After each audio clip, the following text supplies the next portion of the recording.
Hello, hello, hello. We are reading Chapter 2 of Zorba the Greek.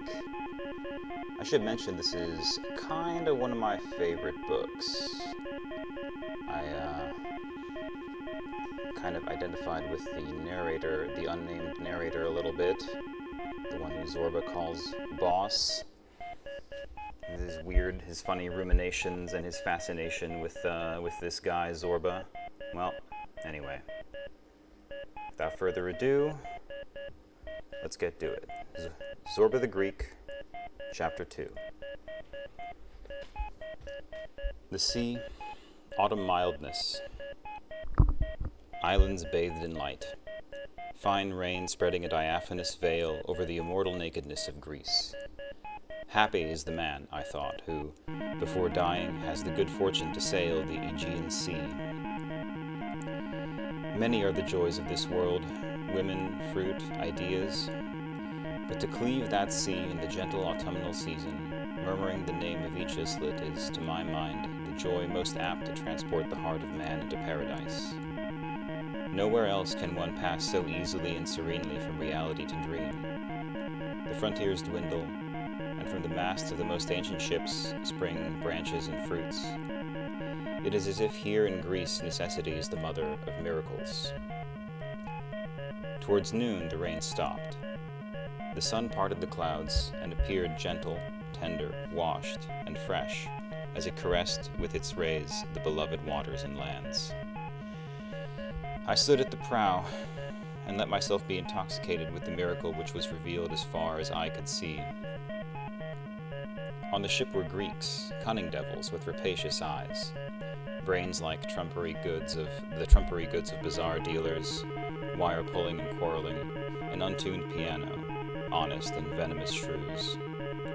One's first impulse was to seize the ship by both ends, plunge it into the sea, shake it thoroughly to make all the livestock which polluted it drop off, men, rats, bugs, and then refloat it, freshly washed and empty. But at times I was seized with compassion, a Buddhist compassion, as cold as the conclusion of a metaphysical syllogism. A compassion not only for men, but for all life which struggles, cries, weeps, hopes, and does not perceive that everything is a phantasmagoria of nothingness. Compassion for the Greeks, and for the lignite mine, and for my unfinished manuscript of Buddha, for all those vain compositions of light and shade which suddenly disturb and contaminate the pure air. I looked at Zorba's drawn and waxen face. He was sitting on a coil of ropes in the bows. He was sniffing at a lemon and listening with his great ears to some passengers quarreling about the king and others about Venizelos. He was shaking his head and spitting. "Old junk," he murmured disdainfully. "Aren't they ashamed of themselves?" "What do you mean by old junk, Zorba?" "Why, all these kings, democracies, plebiscites, deputies, fiddle-faddle." Zorba had got so far beyond contemporary events that they had already ceased to be anything but out-of-date rubbish. Certainly to him, telegraphy, steamships and engines, current morality and religion must have appeared like rusty old rifles. His mind progressed much faster than the world. The ropes were creaking on the masts, the coastlines were dancing, and the women on board had become yellower than a lemon. They had laid down their weapons, paint, bodices, hairpins, combs. Their lips had paled, their nails were turning blue. The old magpie scolds were losing their borrowed plumes, ribbons, false eyebrows and beauty spots, brasiers, and to see them on the point of vomiting, you felt disgust and a great compassion. Zorba was also turning yellow and green. His sparkling eyes were dulled. It was only towards the evening that his eyes brightened again. He pointed out 2 dolphins, leaping through the water alongside the ship. "Dolphins!" he exclaimed joyously. I noticed for the first time that almost half of the index finger on his left hand was missing. I started and felt sick. "What happened to your finger, Zorba?" I cried. "Nothing," he replied, offended that I had not shown more delight in the dolphins. "Did you get it caught in a machine?" I insisted. "Whatever are you going on about machines for? I cut it off myself." "Yourself? Why?" "You can't understand, boss," he said, shrugging his shoulders. "I told you I had been in every trade. Once I was a potter. I was mad about that craft. Do you realize what it means to take a lump of mud and make what you will out of it? You turn the wheel and the mud whirls round as if it were possessed while you stand over it and say, 'I'm going to make a jug, I'm going to make a plate, I'm going to make a lamp, and the devil knows what more.' That's what you might call being a man. Freedom." He had forgotten the sea. He was no longer biting the lemon. His eyes had become clear again. "Well," I asked, "what about your finger?" "Oh, it got in my way in the wheel. It always got plumb in the middle of things and upset my plans. So one day I seized the hatchet." "Didn't it hurt you?" "What do you mean? I'm not a tree trunk, I'm a man. Of course it hurt me. But it got in my way at the wheel, so I cut it off." The sun went down and the sea became calmer. The clouds disappeared. The evening star shone. I looked at the sea, I looked at the sky, and began to reflect. To love like that, to take the hatchet and chop and feel the pain. But I hid my emotion. "A bad system that, Zorba," I said, smiling. "It reminds me of an ascetic who, according to the golden legend, once saw a woman who disturbed him physically, so he took an axe." "The devil he didn't," Zorba interposed, guessing what I was going to say. "Cut that off. To hell with the fool. The poor benighted innocent, that's never an obstacle." "But," I insisted, "it can be a very great obstacle." "To what?"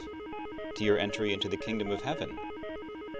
Zorba glanced sideways at me with a mocking air and said, "But, you fool, that is the key to paradise." He raised his head, looked at me closely, as if he wanted to see what was going on in my mind.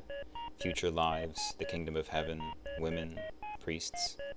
But he did not seem to be able to gather much. He shook his great gray head guardedly.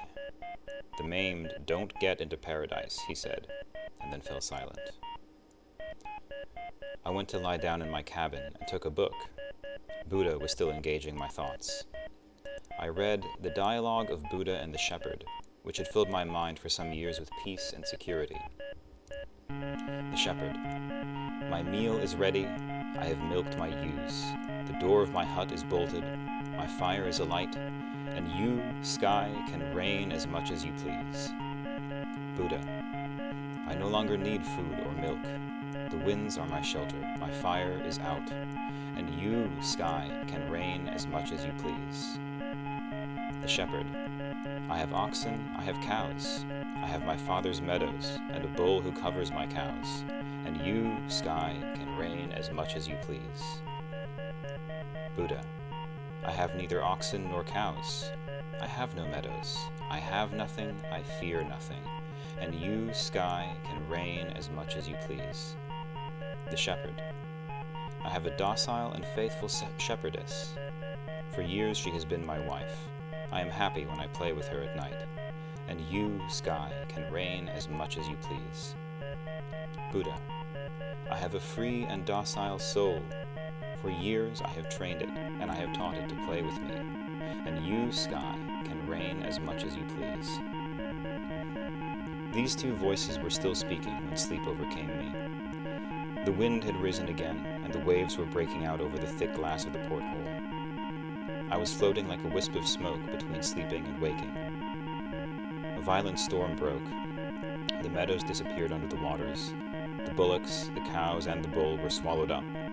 The wind carried away the roof of the hut. The fire was quenched. The woman uttered a cry and fell dead in the mud, and the shepherd began his lamentations. I could not hear what he said, but he was crying aloud, and I was sinking deeper into a slumber, slipping like a fish down through the watery depths. At daybreak I awoke, and there to our right lay the proud, wild, and lordly island. The pale pink mountains were smiling through the mists beneath the autumnal sun. Round our ship, the indigo blue sea was still seething restlessly. Zorba, wrapped in a brown rug, was gazing eagerly at Crete. His eyes turned rapidly from mountain to plain, followed the shore, exploring it as if all the coast and land were familiar to him, and that he was delighted to wander there again in his mind. I went to him, touched him on the shoulder, and said, "Zorba, it's certainly not the first time you've come to Crete. You're gazing at it like an old friend." Zorba yawned as if bored. I felt he was not at all inclined to start a conversation. I smiled. "Talking bores you, doesn't it, Zorba?" "It's not exactly that, boss," he replied. "Only talking's difficult." "Difficult? Why?" He did not reply at once. His eyes roamed again slowly over the shore.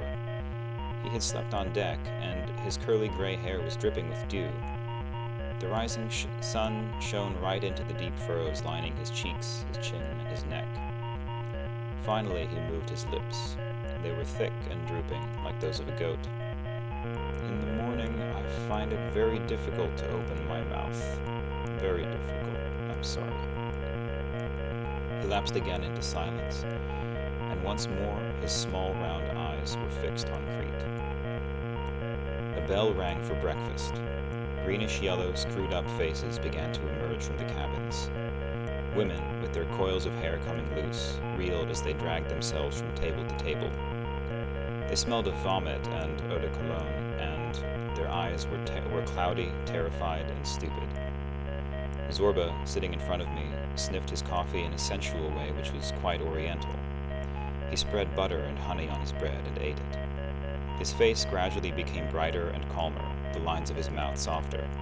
I secretly watched him as he slowly emerged from his wrapping of sleep, and saw how his eyes shone more and more brightly. He lit a cigarette, inhaled with pleasure, and blew the blue smoke out of his hairy nostrils. He folded his right leg under him, and made himself comfortable in Eastern fashion. It was now possible for him to speak. "Is this the first time I've been to Crete?" he began. He half closed his eyes and looked through the porthole at Mount Ida, which was disappearing in the distance behind us. "No, it's not the first time. In 1896, I was already a fully grown man. My mustache and my hair were their real color, black as a raven. I had all my 32 teeth, and when I got drunk, I swallowed the hors d'oeuvres first and then the dish. Yes, I enjoyed myself to no end. But suddenly the devil took a hand in things. A new revolution broke out in Crete. In those days, I was a peddler. I peddled haberdashery from village to village in Macedonia. And instead of money, I used to take cheese, wool, butter, rabbits, and corn. Then I sold all that and made a double profit.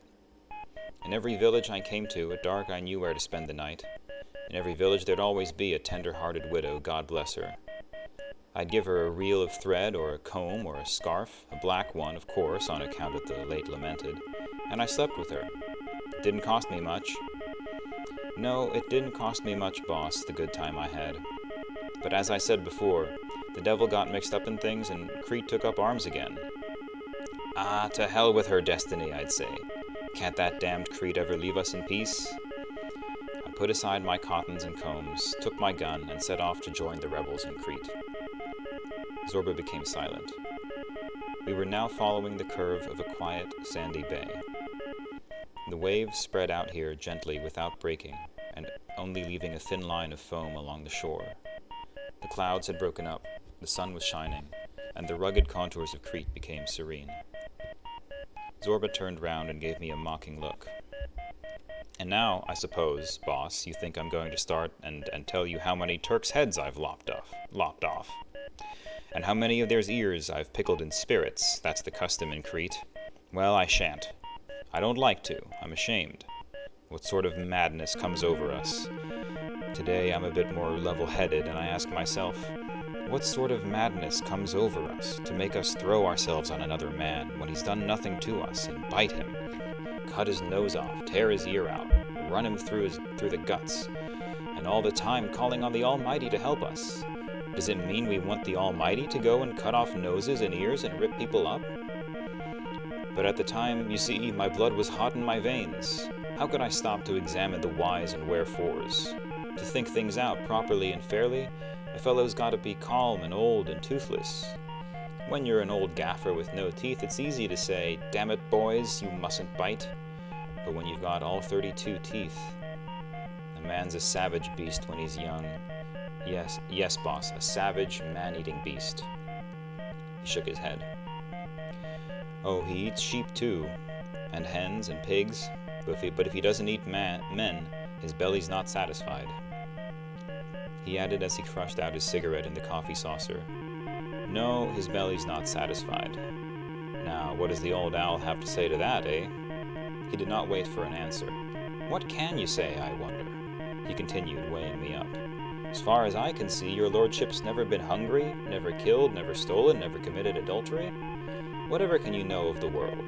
You've got an innocent's brain, and your skin's never even felt the sun, he muttered with obvious scorn.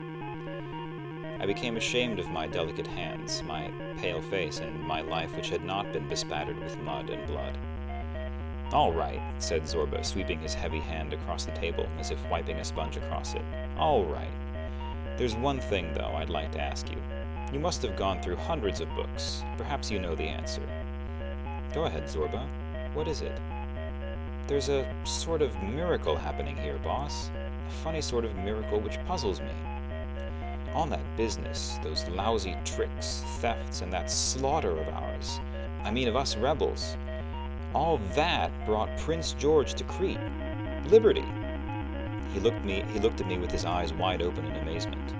It's a mystery, he murmured, a great mystery. So if we want liberty in this bad world, we've got to have all those murders, all those lousy tricks, have we? I tell you, if I began to go over all the bloody villainy and all the murders we did, you'd have your hair stand on end. And yet, the result of all that, what's it been? Liberty. Instead of wiping us out with a thunderbolt, God gives us liberty. I just don't understand. He looked at me, as if calling for help. I could see that this problem had tormented him a lot, and that he could not get to the bottom of it. Do you understand? He asked me with anguish. Understand what? Tell him what? Either that what we call God does not exist, or else that what we call murders and villainy is necessary for the struggle and for the liberation of the world. I tried hard to find for Zorba another, simpler way of explaining it. How does a plant sprout and grow into a flower on manure and muck? Say to yourself, Zorba, that the manure and muck is man and the flower liberty. But the seed, cried Zorba, striking his fist on the table. For a plant to sprout, there must be a seed. Who's put such a seed in our entrails? And why doesn't this seed produce flowers from kindness and honesty? Why must it have blood and filth? I shook my head. I don't know, I said. Who does? No one. But then, cried Zorba in despair, and casting wild glances about him, what do you expect me to do with all your boats and your machines and neckties? 2 or 3 passengers whom the sea had upset and who were now drinking coffee at a nearby table revived. They sensed the quarrel and pricked up their ears. This disgusted Zorba. He lowered his voice. Change the subject, he said. When I think of that, I feel like breaking anything within reach. A chair, a lamp, or my head against the wall. What good would that do me? I'd have to pay the breakages and go to a doctor and have my head bandaged. And if God exists, well, it's far worse. We're bloody well done for. He must be peering at me from up there in the sky and bursting his sides with laughter. He suddenly made a movement with his hand as if getting rid of an importunate fly. Never mind, he said regretfully. All I wanted to tell you was this. When the royal ship arrived all decked up with flags, and they began to fire off rounds from the guns, and the prince set foot on Cretan soil, have you ever seen a whole people gone mad because they've seen their liberty? No? Ah, boss, then blind you were born and blind you'll die. If I live 1,000 years, even if all that remains of me is a morsel of living flesh, what I saw that day I'll never forget. And if each of us could choose his paradise in the sky according to his taste, and that's how it should be, that's what I call paradise, I'd say to the Almighty, Lord, let my paradise be a Crete decked with myrtle and flags, and let the minute when Prince George set foot on Cretan soil last for centuries. That'll do me. Zorba became silent once more. He raised his mustache, filled a glass to the brim with iced water, and swallowed it in one gulp. What happened in Crete, Zorba? Tell me. Do we have to start making big sentences? Said Zorba, annoyed. Look here, I tell you I do. This world is a mystery, and man is just a great brute. A great brute and a god. A blackguard of a rebel who'd come from Macedonia with me. Yorga, they called him, a gallows bird. A real swine, you know. Well, he wept. Why are you crying, Yorga, you hound? I said, and my eyes were streaming too. Why are you crying, you old swine? But he just threw his arms round my neck and blubbered like a kid.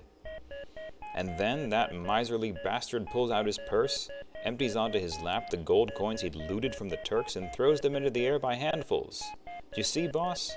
That's what liberty is. I rose and went up on deck, to be buffeted by the keen sea breeze. That's what liberty is, I thought.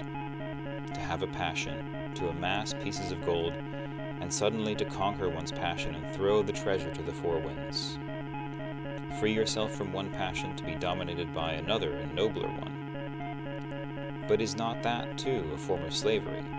To sacrifice oneself to an idea, to a race, to God?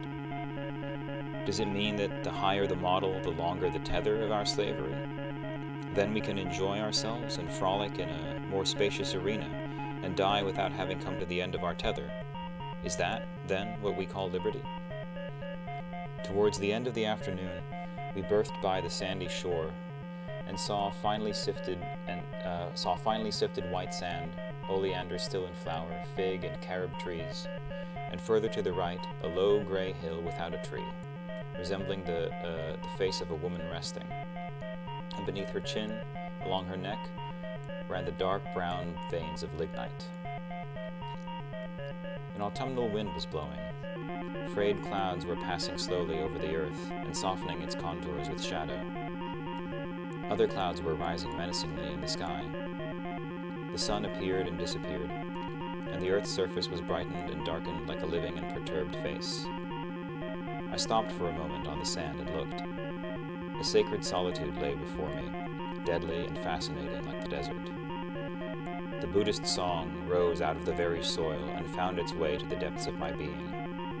When shall I at last retire into solitude, alone, without companions, without joy and without sorrow, with only the sacred certainty that all is a dream? When, in my rags, without desires, shall I retire contented into the mountains? When, seeing that my body is merely sickness and crime, age and death, shall I, free, fearless and blissful, retire into the forest? When? When, oh when? Zorba, with his santuri beneath his arm, his steps still unsteady, came towards me. There's the lignite, I said, to hide my emotions, and I stretched my arm towards the hill with the woman-like face. Zorba frowned without looking round. Later. This isn't the time, boss, he said. Must wait for the earth to stop. She's still pitching, the devil take her, like the deck of a ship. Let's go to the village. With those words, he set off with long, determined strides, trying to save his face.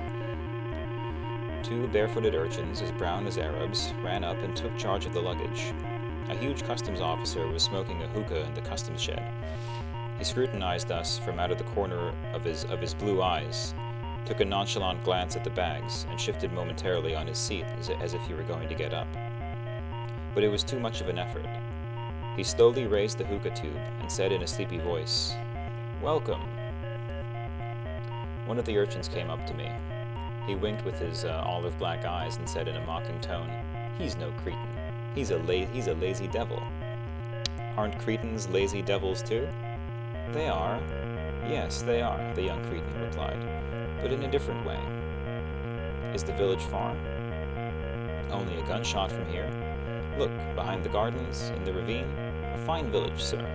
Plenty of everything. Carob trees, beans, grain, oil, wine, And down there in the sand, the earliest cucumbers, tomatoes, aubergines, and watermelons in Crete. It's the winds from Africa that makes them swell. At night, in the orchard, you can hear them crackling and getting bigger. Zorba was going on in front. His head was still swimming.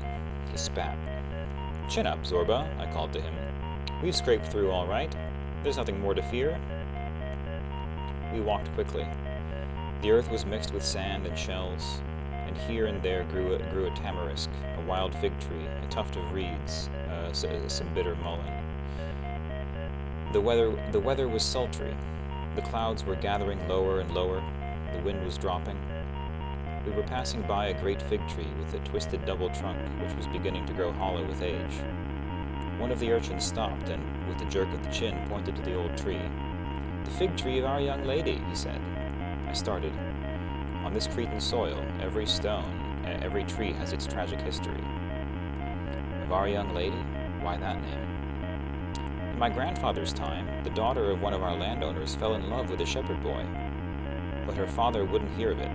The young lady wept, screamed, and pleaded. The old man never changed his tune. One night the young couple disappeared. The countryside was searched, but for 1, 2, 3 days, a whole week, they weren't to be found. And then they began to stink. So the stench was followed, and they were found rotting beneath this fig tree, locked in each other's arms. You see, they found them through the stench. The child burst out laughing. The sounds of the village could be heard. Dogs began to bark, women to talk shrilly, cocks to announce the change in the weather. In the air floated the odor of grapes, which came from the vats where raki was being distilled. "There's the village," shouted the two boys, and rushed off. As soon as we had rounded the sandy hill, the little village came into sight. It seemed to be clambering up the side of the ravine. Whitewashed, terraced houses huddled together. Their open windows made dark patches, and they resembled whitened skulls jammed between the rocks. I caught up with Zorba. "Mind you behave now we're entering the village," I told him. "They mustn't get wind of us, Zorba. We'll act like serious businessmen. I'm the manager and you're the foreman. Cretans don't take things lightly. As soon as they've set eyes on you, they pick anything queer and give you a nickname. After that, you can't get rid of it. You run about like a dog with a saucepan tied to his tail." Zorba seized his mustache in his fist and plunged into meditation. Finally, he said, "Listen, boss, if there's a widow in the place, you've no need to fear. If there isn't..." Just then, as we entered the village, a beggar woman clothed in rags rushed towards us with outstretched hand. She was swarthy, filthy, and had a stiff little black mustache. "Hi, brother," she called familiarly to Zorba. "Hi, brother. Got a soul, have you?" Zorba stopped. "I have," he replied I have, he replied gravely. "Then give me 5 drachmas." Zorba pulled out of his pocket a dilapidated leather purse. "There," he said, and his lips, which still had a bitter expression, softened into a smile. He looked round and said, "Looks as if souls are cheap in these parts, boss. 5 drachmas a soul." The village dogs bounded towards us. The women leaned over the terraces to gaze at us.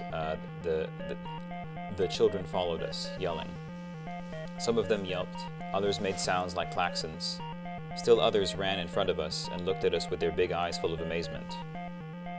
We arrived at the village square, where we found 2 huge white poplars surrounded by crudely carved trunks, which served as seats. Opposite was the cafe, over which hung an enormous faded sign, "The Modesty Cafe and Butcher's Shop." "Why are you laughing?" Zorba asked, but I did not have time to reply. From the door of the cafe and butcher's shop ran out 5 or 6 giants wearing dark blue breeches and with red waistbands. They shouted, "Welcome, friends! Come in and have a raki. It's still warm from the vat." Zorba clicked his tongue and said, "What about it, boss?" He turned round and winked at me. "Shall we have one?" We drank a glass and it burned our insides.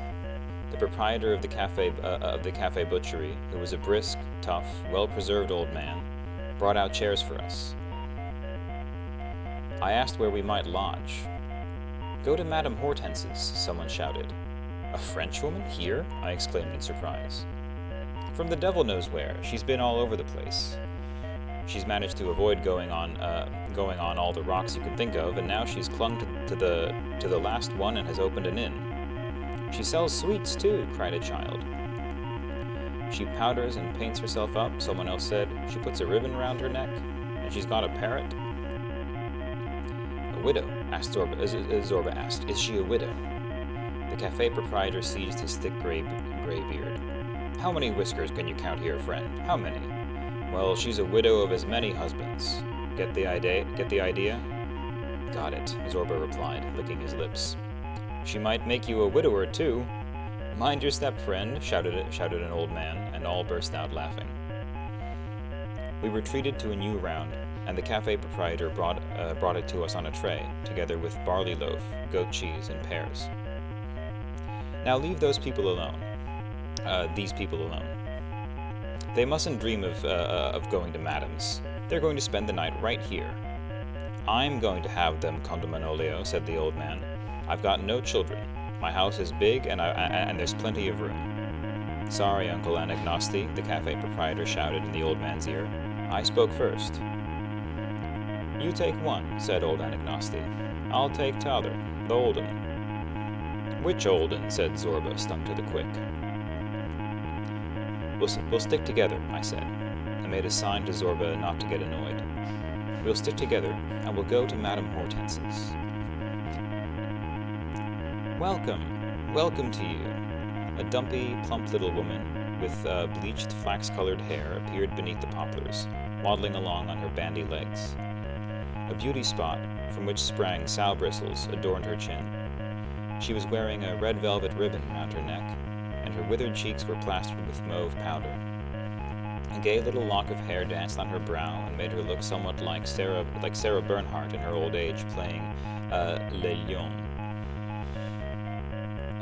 Delighted to meet you, Madame Hortense, I replied, preparing to kiss her hand, carried away as I was by a sudden good humor. Life appeared all at once like a fairy tale or the opening scene of The Tempest. We had just set foot on the island, soaked to the skin after an imaginary shipwreck. We were exploring the marvelous coasts and ceremoniously greeting the inhabitants of the place. This woman, Hortense, seemed to me to be the queen of the island, a sort of blonde and glistening walrus who's been cast up, half-rotting on this sandy shore. Behind her appeared the numerous dirty, hairy faces radiating the general good humor of the people, or of Caliban, who gazed at the queen with pride and scorn. Zorba, the prince in disguise, also stared at her, as if she were an old comrade, an old frigate who had fought on distant seas, who had known victory and defeat, her hatches battered in, her masts broken, her sails torn, and who now, scored with furrows which she had caulked with powder and cream, had retired to this coast and was waiting. Surely she was waiting for Zorba, the captain of the 1,000 Scars. And I was delighted to see these two actors meet at last in a Cretan setting, which had been very simply produced and painted in a few broad strokes of the brush. 2 beds, Madame Hortense, I said, bowing before this old specialist in the art of acting love scenes. 2 beds and no bugs. No bugs? I should think not, she cried, throwing me a provocative glance. Oh no, shouted the mocking mouths of Caliban. There aren't, she retorted, stamping on the stones with her plump foot. She was wearing thick sky-blue stockings and a pair of battered court shoes with dainty silk bows. Off with you, prima donna, the devil take you, Caliban roared once more. But, with great dignity, Dame Hortense was already going and opening up the way for us. She smelt of powder and cheap soap. Zorba followed her, devouring her with his eyes. Take an eyeful of that, boss, he confided. The way the trollop swings her hips, plaff, plaff, like a ewe with a tailful of fat. 2 or 3 big drops of rain fell. The sky clouded over. Blue lightning flickered over the mountain. Young girls, wrapped in their little white goatskin capes, were hurriedly bringing back from pasture the family goats and sheep. The women, squatting in front of their hearths, were kindling the evening fire. Zorba bit his mustache impatiently, without taking his eyes off the rolling buttocks of the woman. He suddenly muttered with a sigh. To hell with life. The Jade's never done playing us tricks.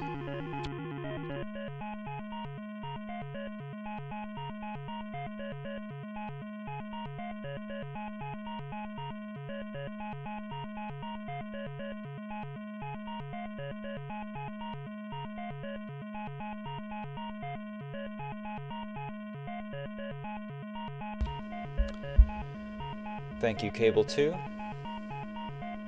Only on, always on. Good night.